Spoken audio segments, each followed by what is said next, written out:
சகாஞ்சி பதில்கள் கேள்வி 12. ஆசையே துன்பத்திற்கு காரணம் என்றால் எப்படி ஆசைப்படாமல் வாழ்வது? பதில். புத்தன் சொன்ன வாசகம் பற்றி கேள்வி எழுப்பியுள்ளீர்கள். ஆசை என்றால் மனம். மனதின் குரலை மட்டும் கேட்டு வாழ்ந்தால் நீ துன்பத்திற்கு ஆளாவாய். இதை உணர்ந்த புத்தன் கருணை உணர்வுடன் நமக்கு ஒரு வாழ்வியல் குறிப்பை பகிர்ந்து சென்றுள்ளார். ஆசை தோன்றுமிடம் மனம். அது உன் கர்மாவால் இயக்கப்படுகிறது. நீ கர்மாவின் ஆதிக்கத்தில் மாட்டிக்கொண்டு துன்பப்படக்கூடாது என்பதற்காகத்தான் மறைமுகமாக ஆசையே துன்பத்திற்கு காரணம் என்று சொல்லியுள்ளார். அந்த கர்மாவின் தாக்கத்தை குறைக்க உன் ஆன்மாவின் குரலை கேட்க நமக்கு மறைமுகமாக வழிகாட்டி தந்துள்ளார்.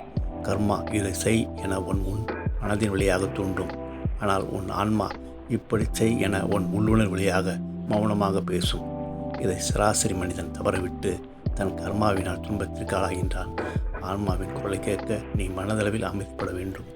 அதற்கு உன்னை உற்று கவனித்து பழக வேண்டும்.